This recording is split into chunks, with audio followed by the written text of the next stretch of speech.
Hello, good evening everyone. Welcome back to Education Point Pharmacy. In this video, we discuss about thyroid hormones, their mechanism of action as well as thyroid disease and their possible cause.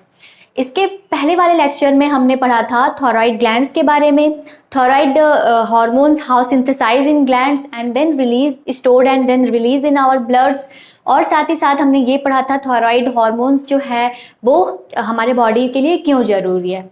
इस वाले lecture में हम ये देखेंगे कि वो thyroid hormones synthesise होने के बाद वो किस तरीके से सेल में जाकर फंक्शन करता है, और साथ ही साथ हम कुछ डिजीज़ पढ़ने वाले हैं और उसके काउज।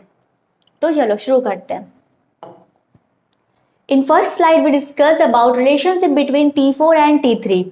T4 और T3 के बीच क्या रिलेशन है, वो किस तरीके से एक दूसरे से सिमिलर है एंड डिसिमिलर है। पहले तो आप ये T4 क्या है, एक थायराइड हार्मोन्स है, फुल फॉर्म में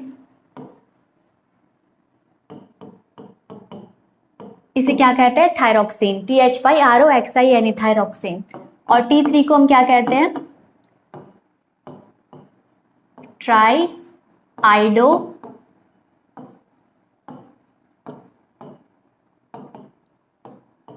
ट्राईआइडोथायरोनिन। ये दो मेन थायराइड हार्मोन्स है which is secreted in our thyroid glands and release. और इन दोनों का काम क्या है हमारे बॉडी में, तो ये फिजिकल एंड मेंटल डेवलपमेंट के लिए ज़रूरी है, मेटाबॉलिज्म के रेट को इंक्रीज करता है, हमारे हार्ट के रेट को ये मेंटेन करता है, बॉडी टेम्परेचर को मेंटेन करता है, और भी कई इंपॉर्टेंट रोल्स प्ले करता है। और ये T3 और T4 हमारे बॉडी के सारे सेल्स को ज़रूरत है। तो ये देखो पहले में क्या लिखा है मैंने, थायराइड सिक्रीट मोर T4 देन T3। जो थायराइड ग्लैंड्स है वो T4 ज़्यादा सिक्रीट करता है एज कम्पेयर टू T3, और T3 और T4 दोनों ही ब्लड में जाता है। इससे पहले वाले लेक्चर में मैंने बाय मिस्टेक कह दिया था कि ब्लड में जाने से पहले कन्वर्जन होता है, बट नहीं, ऐसा नहीं होता है। T3 और T4 दोनों ही ब्लड में जाता है, देन वो सेल में जाने से पहले कन्वर्ट होता है, पेरिफेरल टिश्यू में कन्वर्ट होकर फिर वो सेल में जाता है। तो यहाँ पे क्या है कि T3 और T4 दोनों ही प्रेजेंट है ब्लड में, लेकिन जो T4 है वो ज़्यादा प्रेजेंट है क्योंकि जो थायराइड ग्लैंड है वो T4 ज़्यादा सिक्रीट करता है देन T3। सेकेंड में ये है कि T4 मेजर सर्कुलेटरी हार्मोन्स, क्योंकि ये T4 ज़्यादा सिक्रीट हो रहा है ग्लैंड्स के थ्रू, तो जो ब्लड में T4 लेवल है वो ज़्यादा है as compare to T3। Circulatory hormones, major circulatory hormones T4, because it is more tightly bound to plasma protein.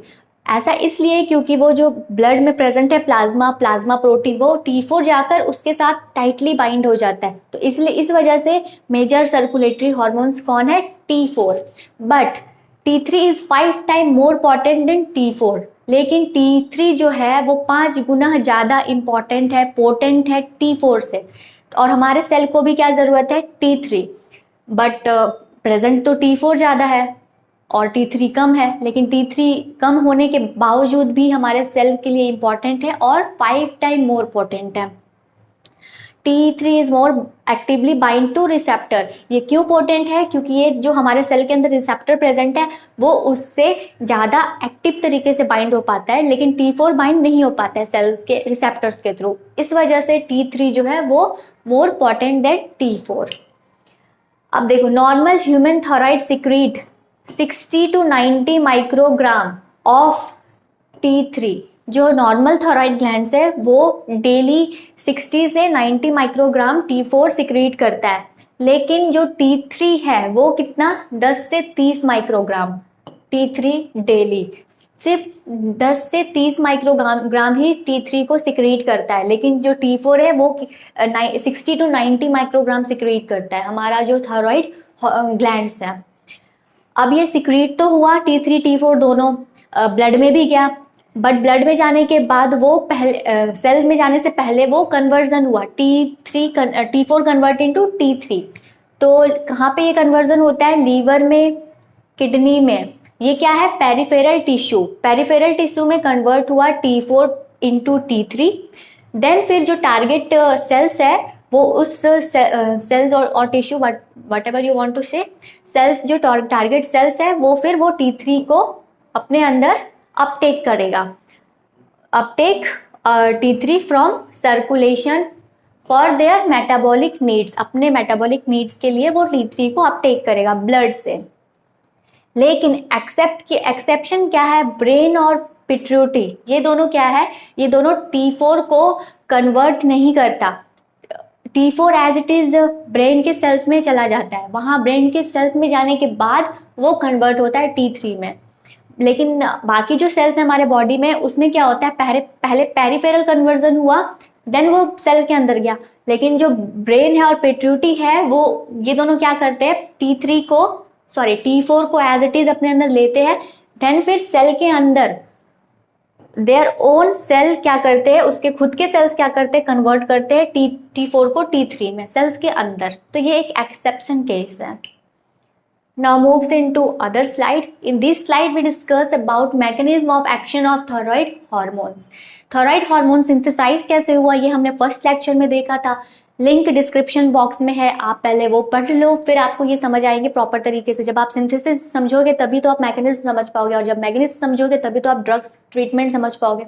तो पहले आप वो लेक्चर देख लो अगर नहीं देखा है तो इस वाले लेक्चर में हम ये देखेंगे कि सिंथेसाइज तो हो गया T3 T4, ब्लड में रिलीज भी हो गया। अब ब्लड में रिलीज होने के बाद वो सर्कुलेशन के थ्रू पूरे बॉडी में गया, देन वो पूरे बॉडी में जाने के बाद सेल के अंदर किस तरीके से अपना रोल प्ले करता है। तो पहले देखो, T3 and T4 penetrate cell by active transport. जो T3 और T4 हॉर्मोन्स है, ये सेल के अंदर एक्टिव ट्रांसपोर्ट के थ्रू पेनिट्रेट करता है। मीन्स एक्टिव ट्रांसपोर्ट मीन्स यहाँ पे ऑब्वियस सी बात है, एनर्जी इन्वॉल्व है। अब produce effect by combining with nuclear thyroid receptor, cell के अंदर जाने के बाद वो एक न्यूक्लियर थॉराइड रिसेप्टर से जाकर कंबाइन होता है और फिर अपने एक्शन को फिर अपने रोल को वो प्ले करता है।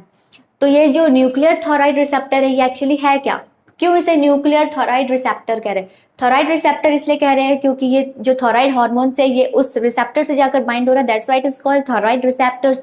न्यूक्लियर क्यों कह रहे हैं, क्योंकि ये सेल के अंदर जो न्यूक्लियस प्रेजेंट है, ये उस न्यूक्लियस में ये रिसेप्टर प्रेजेंट है, that's why it is called nuclear thyroid receptor. कुछ रिसेप्टर्स सेल के मेम्ब्रेन में प्रेजेंट होते हैं, कुछ साइटोप्लाज्म में प्रेजेंट होते हैं और कुछ न्यूक्लियस में प्रेजेंट होते हैं। जो न्यूक्लियस में प्रेजेंट होते हैं उसे कहते हैं हम न्यूक्लियर थॉराइड रिसेप्टर्स। रिसेप्टर्स के लिए मैं अलग से एक वीडियो बनाऊंगी, ये एक कंप्लीटली ब्रॉड चैप्टर्स है न्यूक्लियर रिसेप्टर बेस्ड। तो वहाँ पर हम रिसेप्टर्स को 1 बाय 1 जितने भी टाइप्स के रिसेप्टर्स और उसके फंक्शंस है वो हम सब उस वाले वीडियो में पढ़ेंगे। फिलहाल आप ये समझ लो, जो थॉराइड है वो थॉराइड रिसेप्टर्स कहाँ प्रेजेंट है, न्यूक्लियस में, that's why it is called nuclear thyroid receptors. अब क्या होता है कि ब्लड में प्रेजेंट है T3 T4, both are present in bloods, but cell में जाने से पहले T3 तो एज इट इज चला जाता है एक्टिव ट्रांसपोर्ट के थ्रू, लेकिन जो T4 है वो पहले कन्वर्ट होगा T3 में। कहाँ पे कन्वर्ट होगा, लीवर में, किडनी में और कुछ ग्लैंड्स, थॉराइड ग्लैंड्स में। कन्वर्ट होने के बाद जो अगर कुछ कन्वर्ट नहीं हो पाए तो फिर वो साइटोप्लाज्म में भी कन्वर्ट होते हैं T4 T3 में सम पार्ट्स। फिर ये कन्वर्ट होने के बाद तब ये सेल्स के अंदर मूव करके एंटर करेगा। ये फिगर आप देखो, इस फिगर में क्या शो हो रहा है कि T3 सेल के अंदर आया एक ट्रांसपोर्टर के थ्रू, एक्टिव ट्रांसपोर्ट। T4 भी सेल के अंदर आ गया। यहाँ पे जो T4 है इसका डीआयोडीनेशन हुआ, डीआयोडीनेशन होने के बाद ये T3 में कन्वर्ट हुआ। अब ये T3 तो एज इट इज चला गया, लेकिन T4 कन्वर्ट पहले किस में हुआ, T3 में। फिर T3 में कन्वर्ट होने के बाद ये न्यूक्लियस के अंदर एंटर कर पाएगा। अगर वो T4 एंटर कर भी गया इसमें, तो ये फिर इसमें बाइंड ही नहीं हो पाएगा रिसेप्टर के साथ, तो कोई मतलब नहीं बनता। इसलिए इसको पहले कन्वर्ट होना पड़ता है T3 में, क्योंकि जो T3 है वही रिसेप्टर के साथ बाइंड हो पाता है। और ये रिसेप्टर क्या कहलाता है, nuclear thyroid receptor, in short TR, thyroid receptor. अब अभी यहाँ पर पहले केस में क्या है कि कोई भी हार्मोन्स प्रेजेंट नहीं है, कोई भी थॉराइड हार्मोन्स प्रेजेंट नहीं है। तो उस केस में क्या होता है, ये जो थॉराइड रिसेप्टर है वो एक और सिमिलर थॉराइड रिसेप्टर के साथ बाइंड होता है। जब दो सेम प्रोटीन बाइंड है आपस में तो उसे कहते हैं हम होमोडाइमर। मतलब कि जब कोई भी हार्मोन प्रेजेंट नहीं है, T3 और T4 प्रेजेंट नहीं है, तो उस केस में दो थायराइड रिसेप्टर आपस में बाइंड होते हैं और फॉर्म करते हैं होमोडाइमर। अगर दो डिसिमिलर प्रोटीन हो, अगर कोई दो अलग अलग प्रोटीन अगर बाइंड हो तो उसे कहते हैं हेट्रोडाइमर। इस केस में होमोडाइमर इसलिए कह रहे हैं क्योंकि दो सेम थायराइड रिसेप्टर बाइंड है आपस में, और ये थायराइड रिसेप्टर क्या है, एक प्रोटीन है। अब ये तो जब आपस में डाइमर के फॉर्म में, और यहाँ पे एक बाइंड है को रिप्रेशर क्या करता है, इस जीन्स को सप्रेस करके रखा हुआ है, जीन्स को स्टॉप करके रखा हुआ है, जीन्स को जीन्स में ट्रांसक्रिप्शन नहीं होने दे रहा है, वो स्टॉप किया हुआ है। कौन? को रिप्रेशर। लेकिन जैसे ही थायराइड हार्मोन सेल के अंदर एंटर्ड हुआ, अब क्या हुआ, ये T3 जैसे ही जाकर इस टारगेट साइट पर बाइंड हुआ, T3 जैसे ही ये बाइंड हुआ, फिर क्या होता है, ये जो रिसेप्टर आप देख रहे हो TR थायराइड रिसेप्टर, ये सेपरेट हो जाता है, और सेपरेट होने के बाद क्या आकर बाइंड हो जाता है, RXR रेटिनॉइड रिसेप्टर। पहले क्या बाइंड था, थायराइड रिसेप्टर के साथ थायराइड रिसेप्टर ही बाइंड थे, लेकिन दूसरे केस में जब ये T3 आकर बाइंड हुआ तो फिर क्या हुआ, ये सेपरेट हो गया, और यहाँ पे क्या आकर बाइंड हो गया, retinoid receptor, retinoid x receptor. अब ये क्या है, एक तो TR है थायराइड रिसेप्टर, और एक क्या है RXR, ये दोनों अलग है, दोनों अलग प्रोटीन है, तो यहाँ पे क्या फॉर्म हुआ, हेट्रोडाइमर। फर्स्ट पे क्या था, होमोडाइमर, एंड सेकंड में क्या हुआ है, हेट्रोडाइमर। कब हुआ है, जब T3 आकर बाइंड हुआ है। T3 बाइंड होने के बाद यहाँ पे तो हेट्रोडाइमर बन गया। अब क्या होता है, ये जो को रिप्रेशर है वो भी सेपरेट हो जाता है, वो भी रिमूव होकर उसके जगह पे क्या आकर बाइंड हो जाता है, को एक्टिवेटर। आप नाम से ही समझ रहे हो, किसी चीज को ये एक्टिवेट कर रहा है। को एक्टिवेटर जैसे ही बाइंड हुआ, अब ये इस जीन्स को क्या करेगा, जीन्स यहाँ पे अभी सप्रेस है, स्टॉप है, अब ये जीन्स को एक्टिवेट कर दिया। को एक्टिवेटर क्या किया, जीन्स को एक्टिवेट कर दिया। अब ये जीन्स क्या करेगा, ट्रांसक्रिप्शन करने के बाद क्या बनेगा, mRNA यहाँ पे फॉर्म हो चुके हैं। ये mRNA ट्रांसक्रिप्शन के बाद mRNA फॉर्म हो गया। फिर mRNA फॉर्म होने के बाद, mRNA क्या है, एक कोड है, किस टाइप के प्रोटीन बनने हैं वो सारे कोड इसमें प्रेजेंट है। अब ये mRNA मूव होकर साइटोप्लाज्म में आया, ठीक है, ये साइटोप्लाज्म में आया। यहाँ पे प्रेजेंट है राइबोसोम क्या करेगा, ये mRNA को रीड करेगा, इसके कोड को रीड करेगा, और फिर जो भी कोड के अकॉर्डिंग प्रोटीन बनना है वो उस प्रोटीन को सिंथेसाइज करेगा, और वो प्रोटीन फिर क्या करता है, पूरे सेल्स को एनर्जी देता है। व्हाटएवर सेल्स को जो भी मेटाबॉलिक नीड्स है वो उस नीड्स को पूरा करते हैं, प्रोटीन्स। तो ये है मैकेनिज्म, काफी सिंपल है। In this slide we discuss about thyroid disease. Thyroid disease बहुत ही कॉमन है, ये बच्चों में भी पाए जाते हैं, मेल में भी पाए जाते हैं, फीमेल्स में भी पाए जाते हैं, बट मोस्ट कॉमन फीमेल्स में पाए जाते हैं। फीमेल्स में बहुत ही ज़्यादा ये देखने को मिलते हैं थायराइड डिजीज। कैंसर भी, थायराइड ग्लैंड्स में कैंसर भी हो सकते हैं। और अपने इंडिया की अगर हम बात करें तो अपने इंडिया में 42 मिलियन पीपल सफ़र करते हैं थायराइड डिजीज से। ये एक स्टडी में पाया गया है कि 42 million people suffer in thyroid disease in India. Thyroid disease के दो मेन टाइप्स है, हाइपोथायराइडिज्म एंड हाइपरथायराइडिज्म। हाइपो से ही आप, ये वर्ड से ही आपको समझ आ रहा है कि किसी भी चीज के लेवल मतलब कम हो, और हाइपर मीन्स ज़्यादा। तो हाइपो के कंडीशन में क्या होता है, thyroid glands become under active है थायराइड ग्लैंड्स, मतलब वो थायराइड हार्मोन्स प्रॉपर अमाउंट में प्रोड्यूस नहीं कर पा रहा, सिंथेसाइज नहीं कर पा रहा है, जितने हमारे बॉडी को नीड है, हमारे बॉडी को उस अकॉर्डिंग नहीं मिल पा रहे हैं हमारे सेल्स को। और ऑन दी अदर हैंड अगर हम हाइपोथायराइडिज्म की बात करें तो इस केस में क्या होता है, glands become over active, glands बहुत ही ज़्यादा एक्टिव हो जाता है, और एक्टिव होने के बाद ये T3 और T4 को बहुत ही ज़्यादा अमाउंट में प्रोड्यूस करने लगता है ब्लड में। और ये बहुत ज़्यादा अमाउंट अगर प्रोड्यूस हो रहा है तो फिर हमारे सेल्स में भी प्रॉब्लम, हमारे सेल्स में, हमारे बॉडी में वो मेंटेन होना चाहिए, T3 और T4 मेंटेन होना चाहिए। ज़्यादा हो तो भी डिजीज़, कम हो तो भी डिजीज़।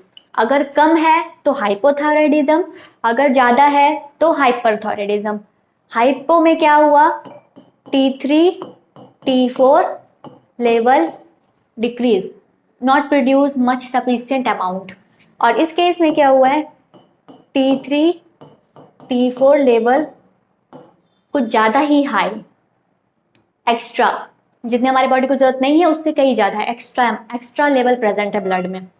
इसके कुछ काउज है, क्या क्या है, तो आयोडीन डिफिशियंसी के केस में अगर आयोडीन डिफिशियंसी हो तो भी हमें हाइपो या फिर हाइपर प्रॉब्लम क्रिएट हो सकते बॉडी में। ये ऑटो इम्यून डिजीज के कारण भी hypo and hyper problem create होते हैं बॉडी में। ग्लैंड्स में इन्फ्लेमेशन हो जाने से भी ये एक थर्ड मोस्ट इम्पॉर्टेंट काउज है कि इन्फ्लेमेशन हो जाए ग्लैंड्स में तो भी फिर हाइपर एंड हाइपो कंडीशन हो सकते हैं। ग्लैंड्स प्रॉपर अमाउंट में हार्मोन्स प्रोड्यूस नहीं कर पाते अगर इन्फ्लेमेशन हो जाए तो। फोर्थ वन, नोड्यूल और नॉन कैंसरस लंप। ग्लैंड्स में नोड्यूल्स फॉर्म हो जाते हैं, टिश्यूज एग्रीगेट होकर लंप्स बना लेते हैं ग्लैंड्स के अंदर, और वो नॉन कैंसरस भी हो सकते हैं। अगर नॉन कैंसरस है तो कोई खास ट्रीटमेंट की जरूरत नहीं है, बट अगर कैंसरस है तो फिर हमें स्पेशल ट्रीटमेंट की जरूरत पड़ती है। कुछ जेनेटिक होते हैं, जेनेटिक डिसऑर्डर बाय बर्थ होते हैं, वो पेरेंट्स से चिल्ड्रंस में ट्रांसफर होकर होते हैं कुछ। और कुछ केस में क्या होता है, प्रेगनेंसी के दौरान थायराइड प्रॉब्लम्स काफ़ी कॉमन है, diabetes, thyroid problem, pregnancy, early pregnancy mothers को ये प्रॉब्लम्स होती है। तो थायराइड भी एक प्रॉब्लम, कॉमन प्रॉब्लम है जो मदर्स में, अर्ली प्रेगनेंसी वाली लेडी को हो जाते हैं ये प्रॉब्लम। बट अगर उसे ट्रीट ना किया जाए तो फिर वो आगे चलकर मदर्स के लिए भी प्रॉब्लम क्रिएट कर सकता है और बच्चों के लिए भी, चाइल्ड के लिए भी, दोनों ही केस में, मदर्स एंड बेबी दोनों के लिए ही ये प्रॉब्लम काउज कर सकते हैं। क्या क्या हो सकते हैं, तो या फिर मिसकैरेज हो सकता है, other one pre mature baby birth, मतलब बेबी प्रॉपर बन नहीं पाया और पहले ही वो बाय बर्थ, मतलब sorry, including miscarriage and pre mature birth, या फिर मिसकैरेज हो जाए या फिर बेबी प्री मैच्योरली बर्थ हो जाए, मतलब वो बेबी प्रॉपर बन नहीं पाया और उससे पहले ही बर्थ हो जाए, टाइम से पहले। Now in this slide we discuss some points related to difference between hyper and hypothyroidism. तो हाइपोथायरॉयडिज्म में केस में क्या था, अंडर एक्टिव ग्लैंड। वहीं अगर हम हाइपर की बात करें तो ओवर एक्टिव ग्लैंड। इस केस में क्या था, हार्मोन्स लेवल टू लो। इस केस में क्या है, हार्मोन्स लेवल वेरी हाई। इस केस में क्या है, metabolism, cell work too slowly, cell proper work नहीं कर पा रहा है क्योंकि हार्मोन्स लेवल कम है और हमारे सेल्स को वो हार्मोन चाहिए, एनर्जी के लिए चाहिए, मेटाबॉलिज्म के लिए चाहिए। तो मेटाबॉलिज्म जब स्लो हुआ तो सेल वर्क करना स्लो, सेल फंक्शन स्लोली। वहीं अगर इधर बात करें तो हम मेटाबॉलिज्म स्पीड अप, कुछ ज़्यादा ही मेटाबॉलिज्म हो गया, rate of metabolism very high, और बहुत हाई होने के कारण सेल वर्क टू क्विक, काफ़ी ज़्यादा वो एक्टिव हो जाते हैं सेल्स। इस केस में क्या है, weight gain. On the other hand इस केस में क्या होता है, patient weight loss. On the other hand अगर हम हाइपोथायरॉयडिज्म की बात करें तो पेशेंट फील फैटिग, मतलब थकान फील करते हैं, टायर्डनेस फील करते हैं। इस केस में स्वेटिंग, वेरी कॉमन स्वेटिंग। इस केस में patient feel sensitivity to cold, वो काफ़ी ज़्यादा ठंड से सेंसिटिव हो जाते हैं और उसके जो स्किन्स होते हैं वो भी ड्राई हो जाते हैं। अगर हम इस केस में बात करें तो वो सेंसिटिविटी टू हॉट, वो हॉट से काफ़ी ज़्यादा सेंसिटिव हो जाते हैं और वो मतलब बिल्कुल धूप, सनलाइट को बर्दाश्त नहीं कर पाते हैं। इस केस में क्या होता है, constipation, very common problem for hypothyroidism patient, and in this case diarrhoea हो जाते हैं पेशेंट्स को। इस वाले केस में डिप्रेशन, मूड स्विंग्स, और इस वाले केस में अगर हम बात करें तो एंजाइटी एंड नर्वसनेस। ऑब्वियस सी बात है, जब आप ओवर एक्साइटेड होते हो उस केस में आप नर्वस फील करते हो। आपसे कहा जाए अभी आपको जस्ट 5 मिनट के अंदर वाइवा देना है और आप बिल्कुल प्रिपेयर्ड नहीं हो तो आप नर्वस फील करते हो, या फिर आप बिल्कुल प्रिपेयर हो फिर भी आप नर्वस फील करते हो ऐसे सिचुएशन में। और वो सिचुएशन में आप नर्वस इसलिए फील करते हो क्योंकि आप बहुत ज़्यादा ओवर एक्साइटेड हो जाते हो। आपके ब्रेन से एक हार्मोन रिलीज होता है जो आपके पूरे बॉडी को ओवर एक्साइटेड कर देता है। That hormone is called adrenaline. फिलहाल यहाँ पे इसका कोई रोल नहीं है, एड्रेनलिन हार्मोन्स का यहाँ पे कोई रोल नहीं है, मैं जस्ट ऐसा ही बोल रही हूँ। तो यहाँ पे क्या है, एंजाइटी एंड नर्वसनेस। अगर हाइपरथायरॉयडिज्म हो जाए, थायराइड लेवल्स काफ़ी ज़्यादा हो जाए तो फिर क्या होता है, anxiety and nervousness over active होने के कारण। In this case reduce heart rate, यहाँ पे हार्ट रेट रिड्यूस हो जाते हैं। अगर हम यहाँ बात करें तो हार्ट रेट इंक्रीज। तो ये कुछ सिम्टम्स है और इस सिम्टम्स को पढ़ लो आप, बहुत ही important exam point of view से। In this slide we discuss about some important disease. तो थायराइड डिजीज या तो बाय बर्थ हो सकते हैं, मीन्स अगर बच्चों में थायराइड ग्लैंड प्रॉपर डेवलप नहीं हो पाया, या फिर अगर डेवलप भी है तो वो प्रॉपर थायराइड हार्मोन सिंथेसाइज नहीं कर पा रहा है ग्लैंड, तो फिर उस केस में क्या होता है, क्रेटिनिज्म बच्चों में पाए जाते हैं और ये बाय बर्थ है। इसलिए अगर कोई डिजीज बाय बर्थ है तो उस डिजीज को क्या कहते हैं, कॉन्जेनाइटल डिजीज।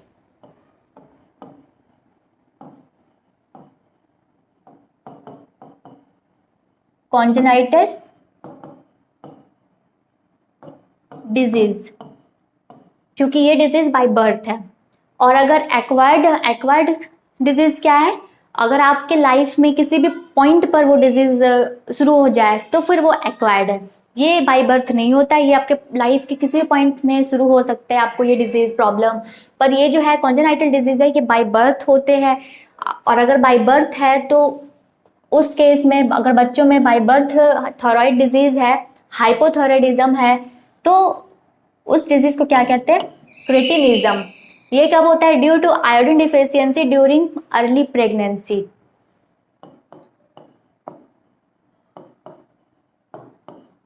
अगर कोई लेडी प्रेग्नेंट है और वो उसको प्रॉपर आयोडीन नहीं मिल पा रहा है तो फिर बच्चों में क्या होता है, ये क्रेटिनिज्म, उसका जो वो थायराइड ग्लैंड है वो प्रॉपर डेवलप नहीं कर पाता, या फिर अगर डेवलप भी है तो वो प्रॉपर फंक्शन नहीं कर पाते हैं।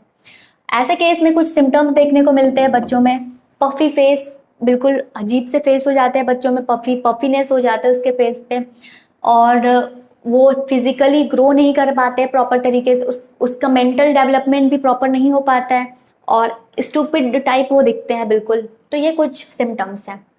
वहीं अगर हम एक्वायर्ड डिजीज की बात करें तो एक्वायर्ड डिजीज लाइफ में किसी भी पॉइंट पे हो सकता है। तो पहला है auto immune disorder. Auto immune means नाम से ही समझ आ रहा है यहाँ कुछ इम्यून रिलेटेड प्रॉब्लम है। यहाँ पे क्या होता है, हमारा जो इम्यून सिस्टम है वो एक एंटीबॉडी रिलीज करता है। वो एंटीबॉडी क्या करता है, जाकर थायराइड ग्लैंड्स को डैमेज कर देते हैं। अब डैमेज होने के बाद या तो फिर आपको हाइपरथायरॉयडिज्म हो सकता है या फिर आपको हाइपोथायरॉयडिज्म हो सकता है। अगर इसके दो मेन डिजीज है, एक है Hashimoto's disease and the other one is Graves disease. अगर किसी पेशेंट को हैशीमोटोज डिजीज है, मतलब कि उस पेशेंट को हाइपोथायरॉयडिज्म है, उस पेशेंट के बॉडी में प्रॉपर थायराइड हार्मोन्स प्रोड्यूस नहीं हो पा रहा है, मतलब थायराइड लेवल कम है। पर अगर किसी पेशेंट को अगर किसी पेशेंट को ग्रैव्स डिजीज है तो उस पेशेंट को मतलब कि उसके बॉडी में ओवर एक्टिव थायराइड ग्लैंड्स है, कुछ ज़्यादा ही थायराइड ग्लैंड्स प्रोड्यूस कर रहा है उसके जो थायराइड ग्लैंड्स है वो। और ये दोनों ही क्या है, ऑटो इम्यून डिसऑर्डर। ये कैसे हुआ है, जो हमारा इम्यून है, इम्यून सिस्टम एक एंटीबॉडी बनाया और वो जाकर ग्लैंड्स को डिस्ट्रॉय कर रहा है। अदर नोड्यूल में क्या होता है, एक जैसे हमारा ये थायराइड ग्लैंड्स है, थायराइड ग्लैंड्स में बीच बीच में इस तरीके से लम्प्स फॉर्म हो जाते हैं, इसी लम्प्स को कहते हैं नोड्यूल। ये नॉन कैंसरस भी हो सकते हैं और कैंसरस भी हो सकते हैं। Last one thyroiditis. थायराइडाइटिस में क्या होता है, जो ग्लैंड है, थायराइड ग्लैंड्स है, वो इन्फ्लेम्ड हो जाता है, इन्फ्लेमेशन हो जाता है ग्लैंड्स में, और इन्फ्लेमेशन होने के बाद फिर दोनों ही कंडीशन हो सकता है, या फिर हाइपो या फिर हाइपर, या फिर बहुत ज़्यादा वो ओवर एक्टिव हो जाए ग्लैंड या फिर बहुत ज़्यादा वो अंडर एक्टिव हो जाए ग्लैंड। तो दो ये और एक होता है गॉइटर, यहाँ पे लिख दे रही हूँ मैं, एक और डिजीज है गॉइटर। में क्या होता है, enlargement of thyroid glands. Thyroid glands काफ़ी लार्ज शेप हो जाता है, बिल्कुल यहाँ पे ऐसा फूल जाता है, हमारा ये जो नेक है वो फूल जाता है ग्लैंड्स। तो ये भी आयोडीन डिफिशियंसी के कारण होते हैं। तो ये कुछ डिजीज़ है, important disease related to thyroid glands and related to their functions. आगे हम ये देखेंगे इसकी डिजीज़ के कुछ treatments and related to drugs. तो आज के लिए इतना ही। Thank you, best of luck.